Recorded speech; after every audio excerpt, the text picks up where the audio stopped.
Good afternoon, good evening, and good morning, depending on wherever you are. This is Chris Subramanian from Rishi.Research. Research. We are here for another virtual panel, this time talking about OpenStack Summit in Sydney. So what we intend to discuss in this virtual panel is to sort of like talk about what happened in the conference, talk about what our panelists saw during the conference, either in person or like me watching over Twitter and other live video that was coming in, and figure out where OpenStack is heading as they go to Vancouver in the spring. We have a pretty good panelists here. Like we have Brandon Butler from Network World, and he will be the neutral person along with me here in this discussion. Then we have Robert Hirschfeld from Racken. He is also sort of neutral, like probably he's the guy who keeps OpenStack community honest. So he will represent the OpenStack community. And then I have Robert Cathey from Cathey Communications, who is representing OpenStack Foundation. So I am assuming he will be talking on behalf of the foundation and updating us on what foundation thinks about the summit that was held last week. So let's get started. I would let everybody introduce yourself, and then we'll go from there. Okay, I can start. Hi, everyone. I'm Brandon Butler. I'm a senior editor at Network World. I cover the cloud computing market as well as emerging networking technology like SDN and SD-WAN, stuff like that. Look forward to talking about OpenStack. Rob? Cool. My name's Rob Hirschfeld. I am CEO and co-founder of a company called Racken. In my past luminous history, I was on the OpenStack board for several years. I've been really involved in the Kubernetes community lately. And Racken focuses on physical infrastructure automation. So what OpenStack people would call an underlay or the underlay. Robert? I'm Robert Cathey with Cathey Communications, PR and AR. We represent the OpenStack Foundation. And my oldest OpenStack t-shirt is not as old as Rob Hirschfeld's. Would have worn it if I thought about it ahead of time. Yeah. So let me start with Robert. Probably let's get the perspective of the foundation on how the conference went and what they think about the sort of response from the community and what they think, where they think they are heading. And then we'll go to Rob about the community perspective, and then me and Brandon will chip in with our thoughts as a neutral analyst and journalist. Yeah, okay. Great. There were really two major themes that came out of Sydney Summit. One was the next step in what has been an ongoing evolution of the OpenStack community, and then by extension, the foundation as the sort of the formal organization that's there to support that community and support the development of the software. And what we've seen over the past year or so is adjacent communities, adjacent open source projects beginning to find use cases where it makes sense to align interests, align development efforts. We saw that with the open source days that have started to become a part of the OpenStack Summit that continued in Sydney. We've seen that with the foundation beginning to work with support the community in projects like the Open Dev event that we launched this fall, late summer in San Francisco to focus on edge computing. And then the big news, the next step in that we saw coming out of Sydney was the foundation kind of clearing the procedural way to start looking at how the foundation could embrace more formally and support by hosting other open source projects that have use cases that are aligned with OpenStack and projects that could benefit from using in one way or another the underlying infrastructure primitives that OpenStack makes available. So that was a big topic of conversation. The other was the diversity of use cases that we saw presented on the stage and in some of the sessions at Sydney. Probably the one that most people have been talking about is Adobe. Adobe running their marketing cloud of about 400,000 compute cores in production with 4 engineers supporting that effort. So there were a lot of other really interesting and exciting things happening for what was expected to be kind of a quiet summit. It was definitely a smaller summit, but the energy and enthusiasm in the news coming out from vendors and from the community from the event was on par with what we've seen in Boston and Tokyo and some of the summits in the past. So in terms of the size of the audience, how would you rate this summit compared to other non-North American summits you've gone to? Well, in absolute numbers. So when the planning started, when we talked to community members in Australia and Asia Pacific and looked at, kind of what kind of crowd could we draw, we thought, we could probably get somewhere between 2,000 and 2,500 people. And the final number came in right at around 2,300. So it's kind of right in the heart, right down the fairway of what we were expecting. Okay. So Rob, let's go to what you saw in the summit. You attended the summit, and what did you, let's talk about the use cases later. In fact, the Adobe use case and the eBay using a large number of cores or something which I want to discuss. But what did you see in terms of topics? Like Edge was big. So what did you see in terms of topics in the summit? So, I mean, there's no doubt that OpenStack is being used in real use cases by real companies accomplishing real work. I think the big impact, and Mark Collier did a nice job highlighting this for Adobe's use case, is that they don't have a big ops team running OpenStack, right? They made some specific choices that simplified their infrastructure, and those were really smart choices.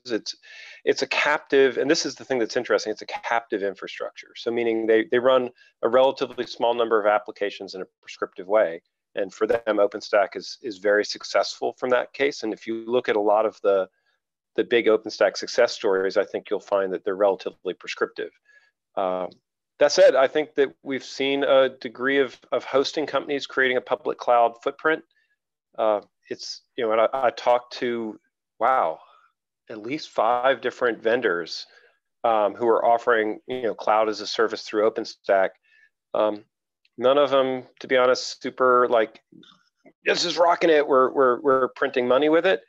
But all of them pretty happy with the markets that they've carved out and the way they're going to market and what they're doing. There's a dilemma with OpenStack, and this I think comes back to Robert's adjacencies comment, in that if you're going to build a cloud infrastructure and offer it as a service, you have a lot of different services that you have to offer beyond the core IaaS, right? Nova, I'd rather not use the project names, right? VMs as a service, if you want to think about it. Because you start needing load balancers as a service and database as a service and all these other pieces. That's where the big cloud players are really competing, is not on VMs as a service. They're competing on these other adjacencies.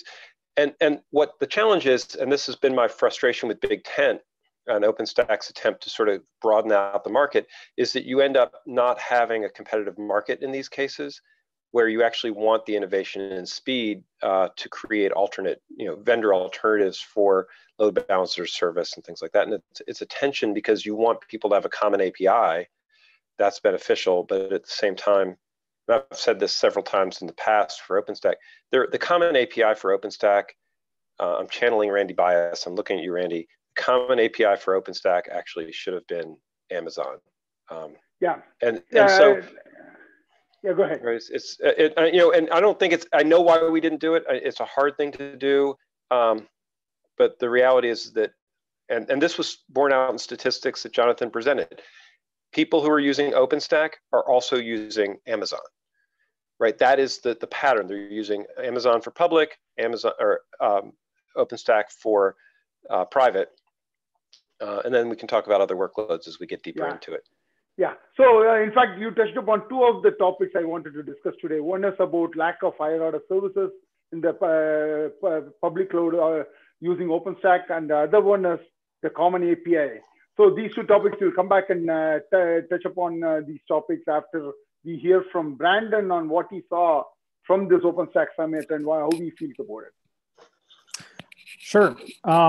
So I think there's sort of 2 sides of the OpenStack coin right now. I remember covering OpenStack 3, 4, 5 years ago, and people were talking about how the project still needed to mature and get to a point where enterprises were using it. And I think that we've definitely gotten to that point where, like Robert said, we've seen some major enterprise deployments of it, which is a good thing. And so it's reached this sort of level of maturity that says that this project is real and people are using it and enterprises trust it. So that's certainly a good thing. I think sort of the other side of that coin is that OpenStack is trying to sort of define where it fits in the broader cloud market. And it seems like it's captured a handful of niches, sometimes around telco service providers using it. That seems like a very positive area of traction that they've found. Another one is sort of the original use case for OpenStack around, using it to create a private cloud. And I think it'll be really interesting to see how OpenStack takes advantage of that and the vendors who use OpenStack. Because I think they're going to have some increased competition moving forward between companies like VMware and Microsoft with Azure Stack. I think OpenStack, VMware, and Azure all have sort of an opportunity here to compete in that private and hybrid cloud market. And it's interesting to see what approach Microsoft and VMware are taking in that. Obviously, VMware is partnered with AWS very heavily and IBM to create that hybrid cloud platform. Azure obviously is all in on Microsoft platform. And so I think there's sort of a question of what can OpenStack do to really compete in a hybrid cloud platform against those two other options. Yeah, I agree. So let's take on the most controversial of the topic first. It's about having a common API with Amazon. So in the early days of OpenStack, I was arguing against Randy Bias's view, and also I think Simon Wadley's view on this topic, where they said the OpenStack API should mimic Amazon API and it should be compatible with it. The reasons for that at the time for me was AWS is not a good player with partners. Like look at CloudStack, they were compatible with the AWS, but look at how Amazon dropped them. Like when they didn't find CloudStack useful, the same happened with Eucalyptus. So I was pushing for OpenStack to have their own API and not sort of take the path of AWS. Having said that, OpenStack also didn't really take off in a big way as expected. So probably you could say that probably if they had gone with the AWS API, things might have been different. Now, fast forward few years, now we are in a multi-cloud world. There is no single API that's going to rule. Like we have Amazon API, Google Cloud API, Azure API, and every other API you could think of. So people are okay with the complexity that comes with managing multiple cloud providers through multiple APIs with the multiple different set of services. So why should OpenStack think about taking the path towards Amazon? It's a multi-cloud world. So Rob, this is this to me is there's a confusion, and this was a big aha moment for me a couple 2 years ago when we started doing hybrid work out of RackN. There's a big difference between API and operational compatibility. True. And you don't need API compatibility to be Amazon compatible, which sounds funny, but the reality is that the operational patterns that Amazon expects to have are actually the much harder thing to have compatibility with than the APIs. You don't need the APIs to be 100% compatible. But if you show up and you don't, by default, OpenStack doesn't put virtual machines on a public network and give them an IP address. But Amazon does. And so that difference makes it very hard to operate an OpenStack cloud if you're used to an Amazon cloud. And every time you hit one of those friction points, every time you add operational friction, you have created a barrier to entry. And so this is where I think Randy was wrong. He was all about the Amazon APIs and missed the Amazon operational models.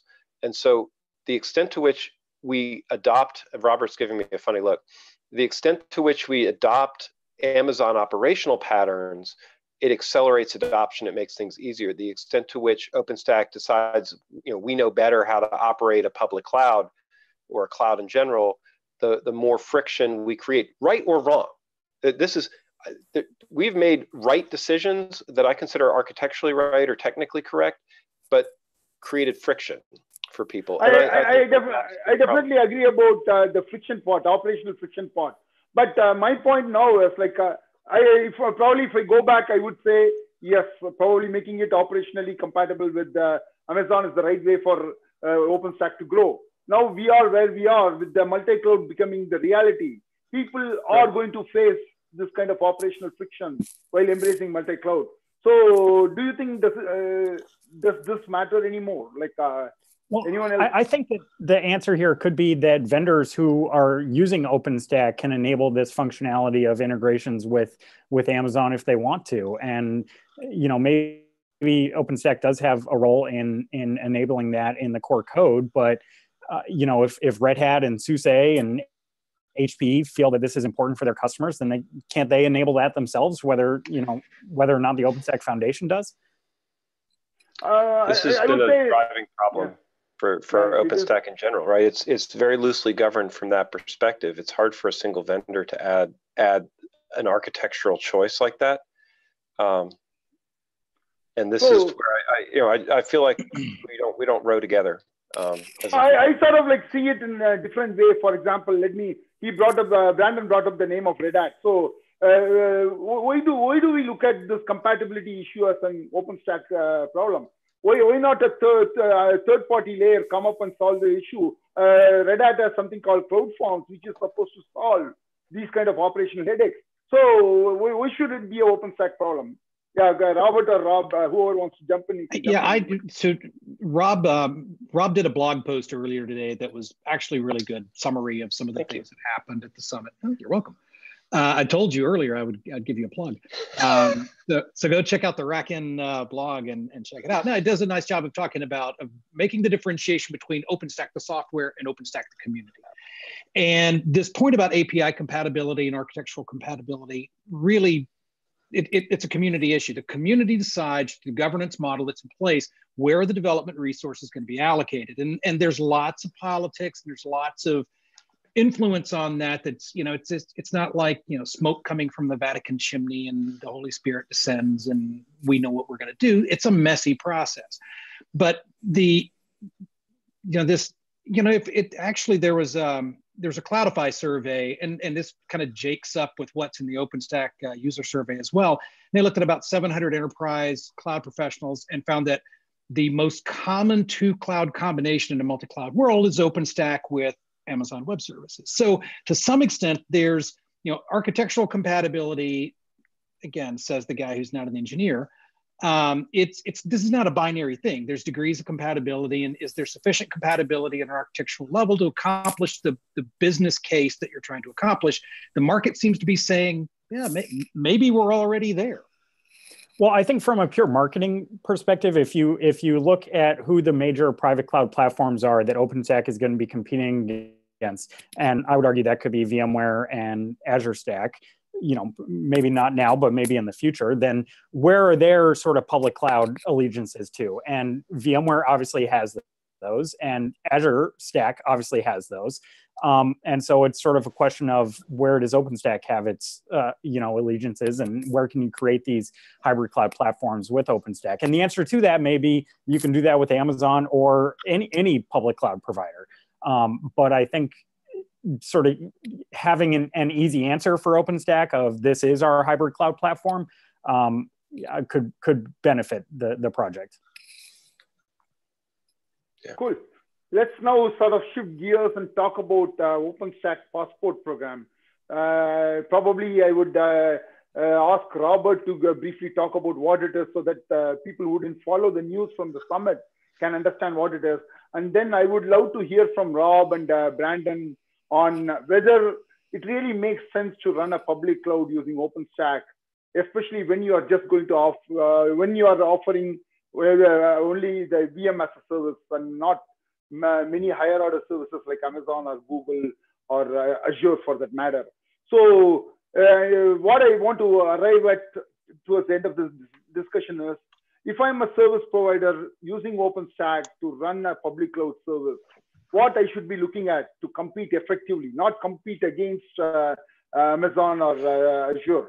compete effectively in a world with Amazon, Azure, and Google dominating the public cloud space. So you want me to start off and kind of explain? Yeah, probably you can explain the passport program and what is OpenStack Foundation's role in sort of ensuring the compatibilities and stuff like that. So the public cloud passport program it's a collaborative effort among the various OpenStack public cloud working group participants, and it actually goes beyond the working group to include, I guess I should tick off the list so that I don't forget anybody. Catalyst City Network, Elastic's, Home at Cloud, Memsoft, OVH, Scale Up Tech, Telefonica, UK Cloud, and VexHost in alphabetical order are the participants in this program. And basically what it does is it gives new users an opportunity to reach out to those OpenStack powered public clouds and try them out. So it's just, as the name passport would imply. And to this point, I think it's useful. This was another kind of sub-theme that came out of the summit.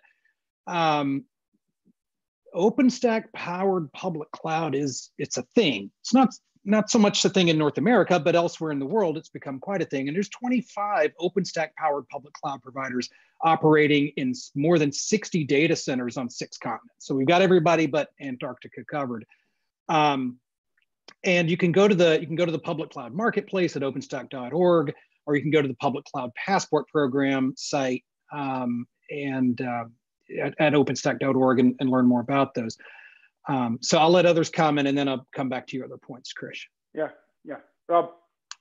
Yeah, I want to make sure my sound's good. Yeah, you hear me? It's pretty good. Okay. Yeah.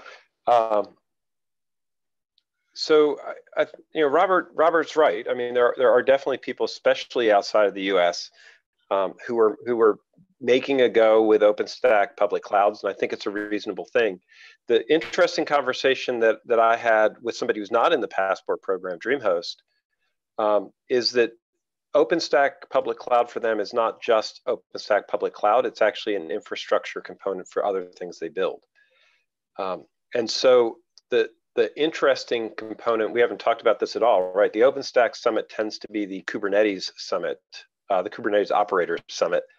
And so there's a degree to which the Kubernetes, exploding Kubernetes ecosystem creates opportunities for these public cloud vendors to be much more cloud neutral than they might appear out on the surface, because OpenStack's a great platform for running Kubernetes on. And so Kubernetes allows companies to bring their own differentiated services, right? It literally lessens the competitive edge that Amazon has by offering their, I've been calling it the Microsoft word of cloud. I'm sure I'm going to get rained down on, my Amazon deliveries are going to stop. It has this huge menu of options and choices that is a competitive advantage and a differentiator for Amazon.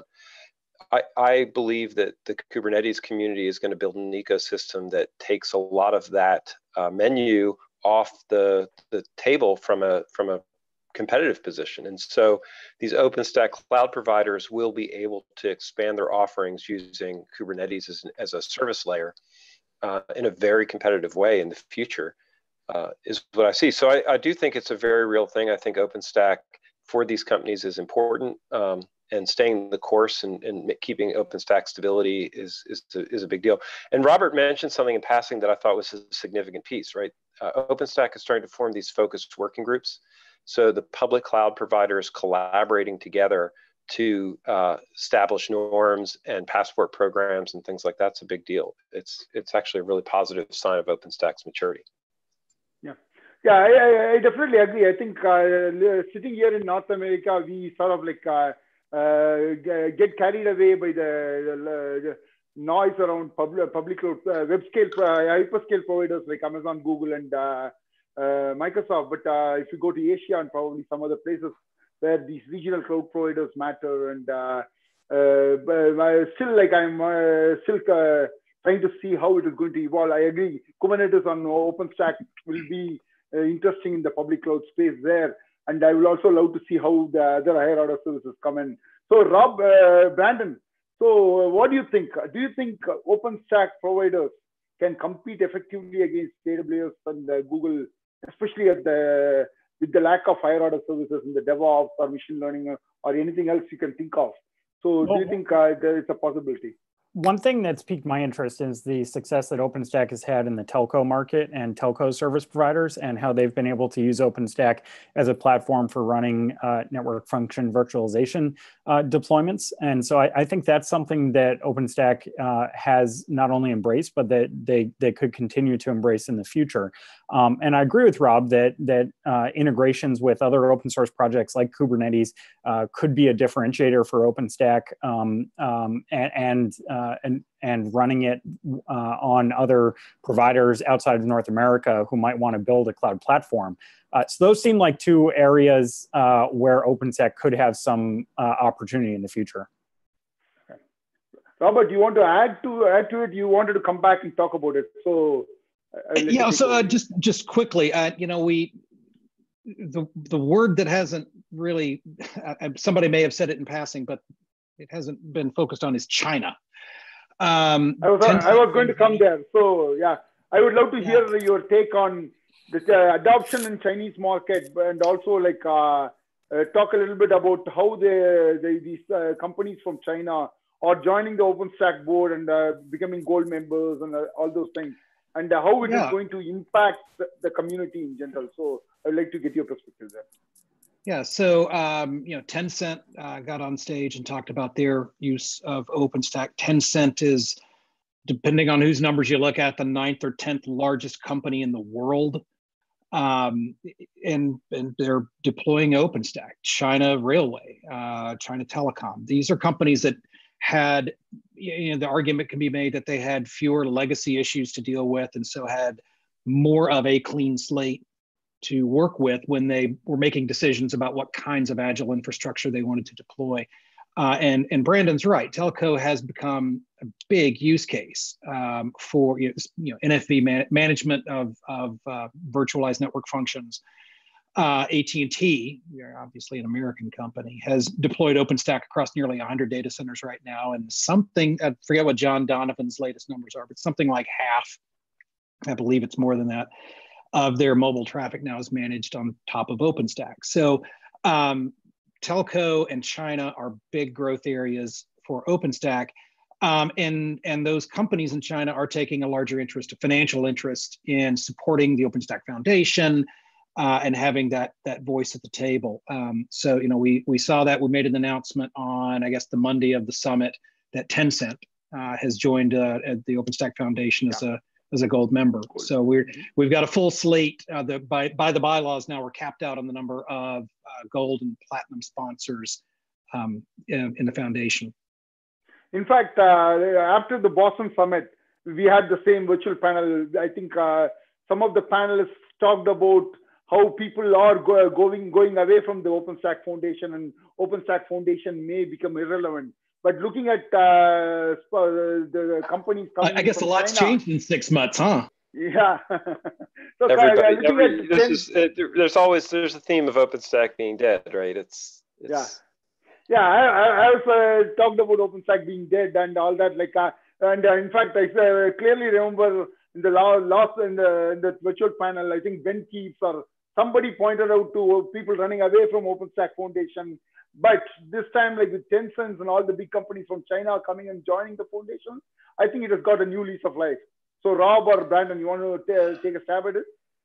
So go ahead, Brandon, if you want. I have a comment on this, but if you. Oh, go ahead. I see, us. People don't want to mess with infrastructure. OpenStack is an infrastructure project. Infrastructure foundation, and there's an active group of people who want to build open infrastructure and build communities around that. Right? We haven't said the word edge yet. I spent pretty much half of my time at OpenStack Summit talking to people about edge infrastructure and this coming wave of edge infrastructure, which has different requirements and new needs, and is likely not going to be necessarily OpenStack code, or probably more Kubernetes and container focused, but it has a lot of needs that operators care about, need to talk about. But that's not really interesting to somebody who now can use serverless compute or package things in a CI pipeline and deploy their code using Kubernetes and Docker. And I think that to me is what's changed, right? In the 5-6 years, since 7 years now, that OpenStack has been doing its thing. It's still an infrastructure project. It's attracting infrastructure communities. At the beginning of its life cycle, there were a lot of developer communities that were sort of eager for what OpenStack was bringing about. In the last 3 years, people have, those communities have said infrastructure sort of sucks. So they're moving to places where they don't have to do it. Can we make a bumper sticker? This is infrastructure sucks. Infrastructure sucks. Yeah, that's our life is the physical side of that equation, and it's painful and heterogeneous and diverse and snowflaked. And I love that I'm watching developers never have to care about that again. And for them, OpenStack is dead. Brandon, I'm sorry, I have to say this real quick. I went to the North American Network Operators Group meeting last month. And interestingly enough, one of the big topics of conversation was the lack of network engineers that are coming out of college, because there's this perception that that problem's been solved and public clouds made that so easy to consume that people think they don't need to have these skills. So it's like red alert for some of these companies that really dig down into the sort of IP transit market. There's a dearth of talent to do this stuff. Yeah, that's a very good point you brought in. Like, in fact, I spoke with some of the people in the networking space here in Seattle, and they did say the same thing about lack of talent available there. This also brings into discussion the next topic I wanted to address, which Rob touched upon, edge computing. With edge computing, networks become even more important and even more critical. So before we sort of discuss about that, like, I want to hear from both Rob and Robert and Brandon, if you are watching. What did you hear about edge computing in OpenStack? Because in the last virtual panel, I clearly remember saying that I want to hear more about edge computing coming from the next OpenStack Summit. And I sort of, like, from the tweets and everything, I do understand that there were a lot of talk about edge computing. There is some traction about around edge computing in the OpenStack community. So I would like to hear about what you saw in the summit. Rob? Sorry. Boy, I mean, edge, the edge, there was actually a whole separate conference effectively for edge infrastructure coming along. The sad thing about edge discussions is they typically have 50 minutes of what is edge conversation and 10 minutes of actually content, which I find frustrating. Because I don't think. Yeah, I want to plug something here. Rob's company runs a podcast which is going to come out, which is coming out every week. But there is a new episode that's going to come out in the week of reInvent, where me and Rob talk about edge computing, what edge computing is, and we have sort of like we went all over talking about it. So I recommend you to listen to that. We've been we call it the latest shiny, spelled in that L8 IST SH9Y hip way. Robert's laughing. And we've been focusing on edge infrastructure and discussions. And Christian, we did a nice podcast talking about that. I started at edge and came around to edge. This is really a big deal, right? This is a new infrastructure problem. It's got serious problems. It's got serious management challenges. You can't touch edge infrastructure, right? It's distributed. It has to be in the environment. And so, there's needs for VMs, there's needs for containers, there's needs for bare metal.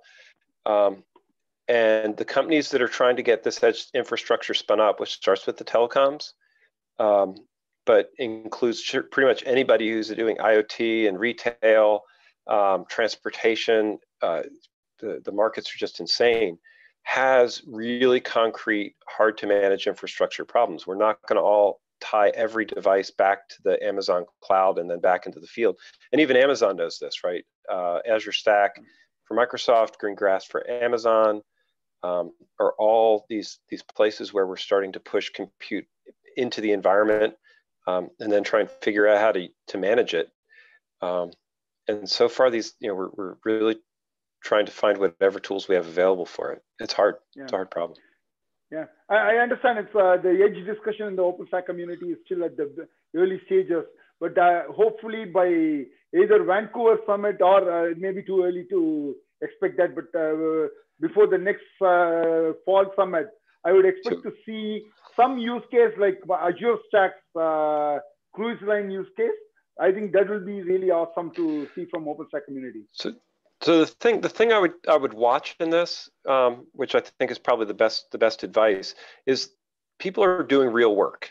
This is not some hypothetical design. They have real problems. They have real use cases. They have immediate needs, and they haven't scaled those up yet. But they're actually doing the work. And so the thing to do is listen to the people who are actually involved in solving these problems in the discussions, not to all the people who show up because it's bright and shiny.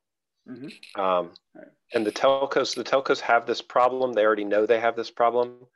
I would love to see some people who have other edge infrastructure coming to OpenStack, and that I think is the message that you should take away from the summit. OpenStack will be a place where open edge infrastructure automation is discussed. And there's no other real place where that's going to happen as far as I can see. There's no conference for it yet. And if there is going to be a conversation around edge with OpenStack, then I think that gets into a much larger discussion about the broader continuum of what happens in the edge and what happens to that data. And I know fog computing is something that has been tied very closely to Cisco and their marketing, but I think that they make an interesting point about there's a continuum there where data is created at the edge in IoT devices, and perhaps there's some infrastructure requirements for those, but then there's a lot of network questions about how that data is going to be traversing to the cloud and where it's going to be. Some local analysis is going to be done and on what platform. But then there's also some other discussions about where that data goes after that and whether it does go to the cloud. My point is that it's part of a much broader conversation, and it would be interesting to see OpenStack get involved in that. Yep.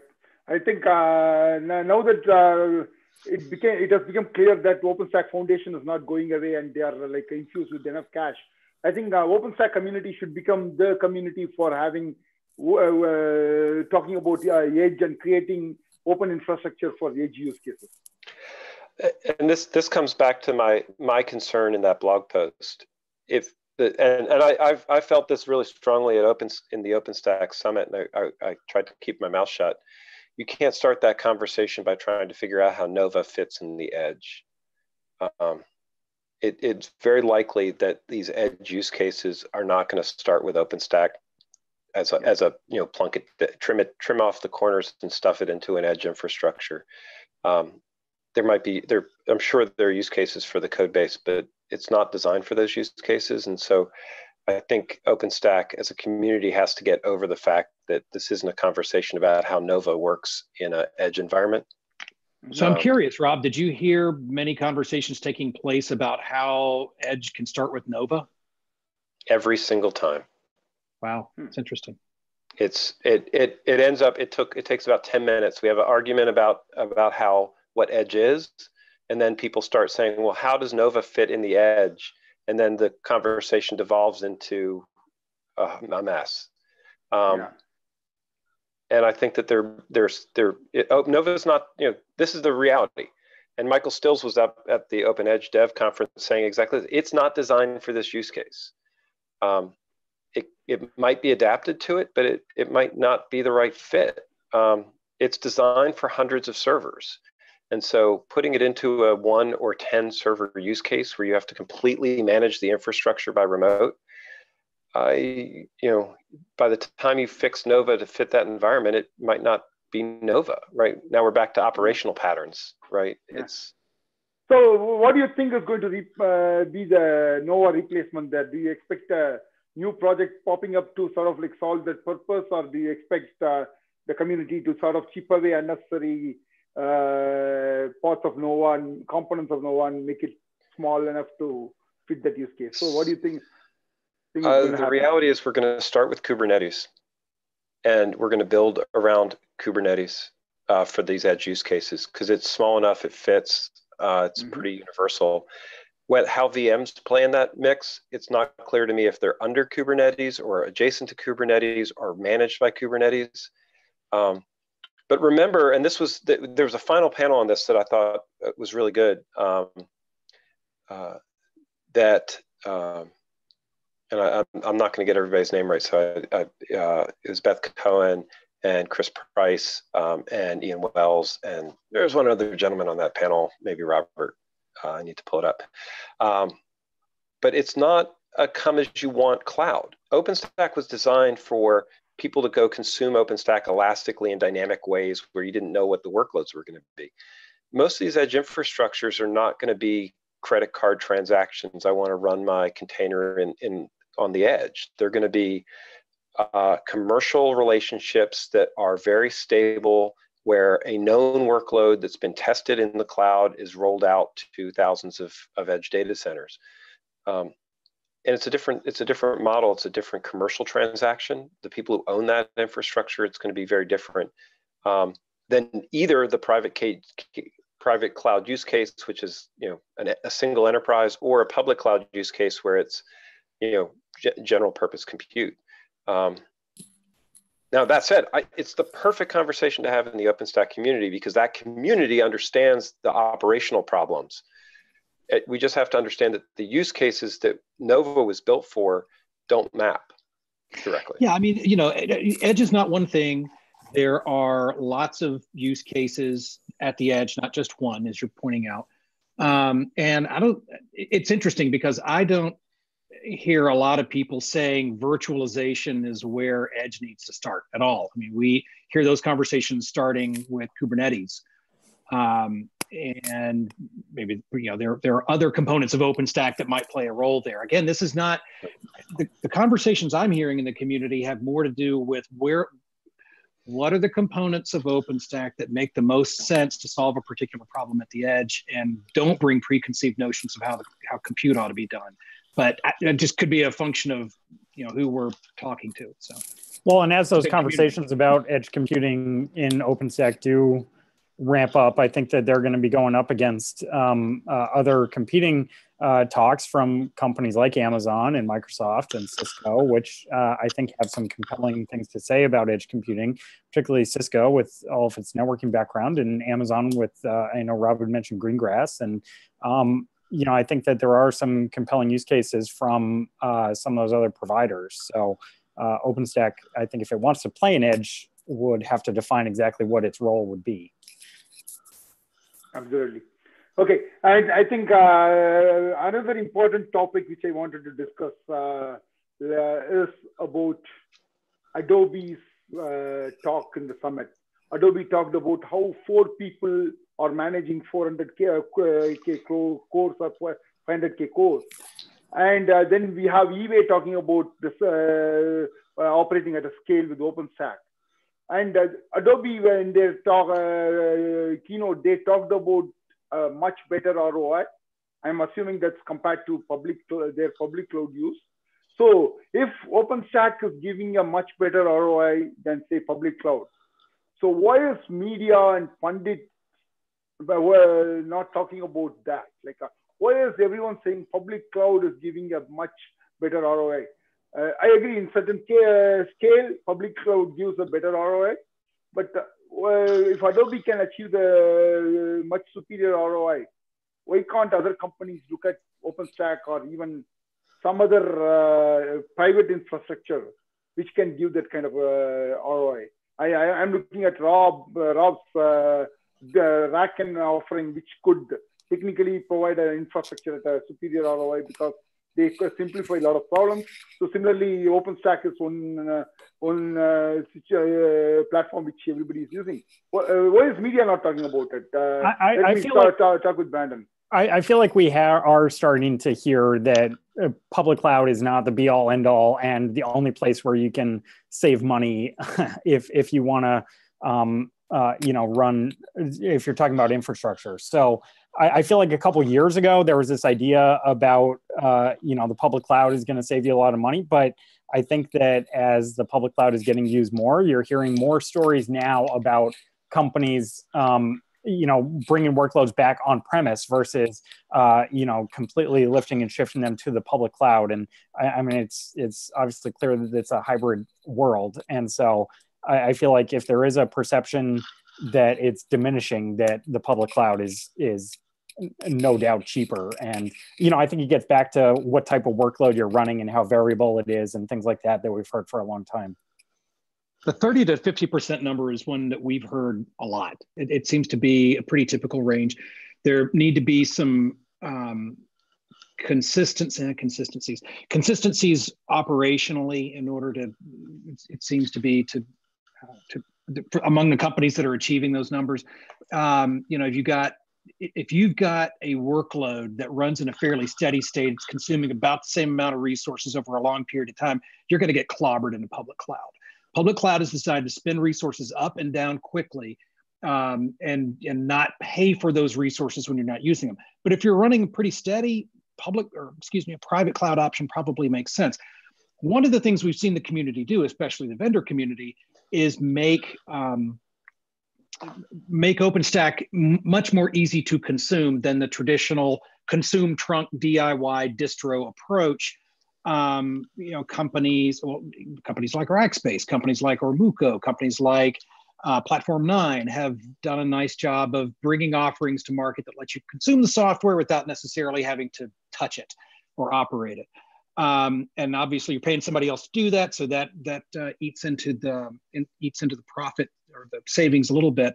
But yeah, Brandon's right. We're starting to see more and more. We're seeing research from 451 and others. We're seeing use cases from Adobe and others that say, yeah, somewhere between 30 and 50% savings for our workloads when compared to public cloud. But it's not all about money as well. I mean, public cloud has some other advantages, issues around data gravity. If you already have applications there and you continue to build there, that could be an issue. Things like serverless computing and functions as a service, arguably those platforms are stronger in the public cloud now. So I'm not naive to think that money doesn't matter, but there could be some other factors that could sway people to run workloads in the public cloud, even if it might be not totally economically viable. Yeah, I definitely agree. The higher order services do play a role in getting people to start using public cloud. In fact, that is one of the disadvantages I'm quoting for OpenStack public cloud providers. So I definitely agree on that point. Yeah, Robert, go ahead. Sorry. This isn't an or question, right? This is an and. The customers that we see that are successful, we're not talking to people who are trying to take a legacy data center and automate it better. We're talking to people who are successful in the cloud, who've made their cloud infrastructure and automation patterns work, and then want to take that back into an on-premises infrastructure, right? They want to do image-based deployments. They want to do, a big stable infrastructure. And it's not an or situation, right? They'll still CI/CD or develop in the cloud. They'll take advantage of the elasticity, exactly what Robert's saying, right? Where you want to be able to spin things up and down really fast. But they're taking that process orientation and bringing it back into their on-premises infrastructure. In some cases, they need OpenStack, so they have a virtual machine infrastructure for that. In some cases, they can go directly to Metal with those infrastructures. They still want it dynamic and automated. And I think that you'll start seeing people who are doing Kubernetes directly to Metal, because that's been, if you're running a VM cluster, VMware, OpenStack, whatever, that's doing nothing but running Kubernetes or Cloud Foundry or Mesos or something like that, the value of that infrastructure, the VM layer, is diminished. If once it gets to be about 100 servers, you're now your two abstraction layers. And actually, we had an I'm watching the Twitter backfeed on this, and Ben Keeps is coming in with a whole bunch of great points. And to me, this is one of those cases where those public cloud hosting companies, it's easy to start with OpenStack and provide virtualization. Could be that Kubernetes becomes their primary abstraction sales point. And so this is an emerging market. Yeah, I definitely agree with Rob that it's definitely an or it's definitely an and conversation, not an or conversation. I spoke with a executive from Fidelity recently who is running their cloud enablement, and she said that they care about enabling their application developers to move as fast as they can to create additional business value, and they don't care where those applications run, whether it's in the public cloud or in their private cloud. And so they are looking higher up the stack at past layers, Cloud Foundry, and other things to be able to deploy those applications to whatever infrastructure is most efficient to run them. And so I think that's, the conversation is moving higher up the stack where, okay, maybe I would use OpenStack in a private cloud, but my real priority is enabling my application developers to, give me business value and have a platform decide where is best to run those applications. Okay. Back and to I want to go back to quest comment. Yeah, I want to go back to Robert on this specific point we just discussed. So what is taking your OpenStack community hat out as a PR person, what will you tell OpenStack Foundation to do so that people can sort of the word about better ROI spreads much more rapidly among the media pundits, analyst community, and also the readers? What will be your advice to them? My advice is going to be keep doing what you're doing. Talk to the community, find out where those use cases are, get them on stage, document them, and keep telling the story. The story is getting out. And, we see the community is growing, the adoption is growing. So it's the number of people who, once they get into OpenStack and understand there are a diversity of use cases. It's deployed in virtually every industry. It's deployed at virtually every scale. And as they start to see those things and begin to realize, okay, well, that gives them the confidence to look a little closer and to start answering those ROI questions for themselves, because they can probably find a company and a use case that looks a lot like theirs, already deployed OpenStack, and they embrace it and start to, they have their own experience and then bring that back to the community. So it's just a matter of continuing to do what we've been doing. Sounds good. Okay. I think we are sort of almost close to the end of the hour. So I thought we will sort of shift gears and talk about the future. So between now and Vancouver, what do you expect to happen in the OpenStack community, and what do you want to happen in the community? So all of you can take your shot at answering this question. Who wants to go first, Brandon? Sure. Yeah. I mean, I'm very interested to see where the Kubernetes integration goes. I think that, Robert talked about collaborating with other open source projects. I think that's a natural area for OpenStack to go to, and what that looks like and how those other projects integrate with OpenStack. I think will be very interesting to see. Yeah, it'll just be interesting to see what happens at Vancouver in that realm. Rob? Yeah, I agree. I'm actually, I think the next significant event is Austin, where the CNCF Summit's going to be, and how well we can create friendly adjacencies within Kubernetes and OpenStack, because I think that clearly those two communities are going to shape each other quite a bit. Or actually, I think the Kubernetes opinion is that OpenStack needs to shape itself a little bit to Kubernetes. As somebody in the Kubernetes community, I don't think the operational conversations are as on point as they would be if OpenStack was acknowledged as part of the Kubernetes community. And so I'm hoping to see that happen more. And I'm hoping for Vancouver, we can acknowledge that we have more of a rapprochement between the two communities, and we see more Kubernetes, official Kubernetes people at that summit.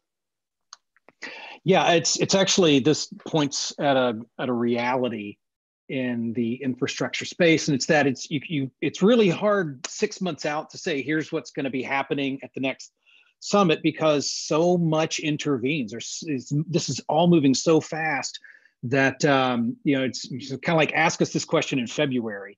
You might have a better sense of it. But Rob's exactly right. Cloud Native Con, KubeCon is a big event for us. It's in Austin. The OpenStack Foundation will be there exhibiting, and we're going to be talking to people about how companies like Wikimedia are using OpenStack with Kubernetes, how they're nesting. And most container deployments right now are nested in VMs, and there's a reason for that. It's just it's the maturity. VMs are mature. VMs have solved a lot of problems. There are a lot of exciting projects happening in that space that are going to be in one way or another adjacent to the OpenStack community, trying to improve the way that containers run on can run on OpenStack infrastructure. And you're going to see that at KubeCon. What happens after that and how that paves the road for Vancouver is a good subject for debate and webinars like this one. Yeah, I definitely agree with all of you that the collaboration with Kubernetes community, especially CNCF, should go forward, and it is mutually beneficial to both communities. So I think it is something that should naturally happen. I am hoping that it happens in KubeCon and eventually in the Vancouver Summit. But from my side, I would like to see some clarity on the point Rob raised with regards to Nova being unfit for the edge use cases. So I hope the community comes to a clarity by the time we go to Vancouver to watch the summit. And also, like one of my biggest criticisms of OpenStack Foundation is that they didn't enable a third-party ecosystem around their project. They took more like a Big Ten project, and they were focused on that than enabling a third-party ecosystem around it. So that is sort of hurting the public cloud providers in the community.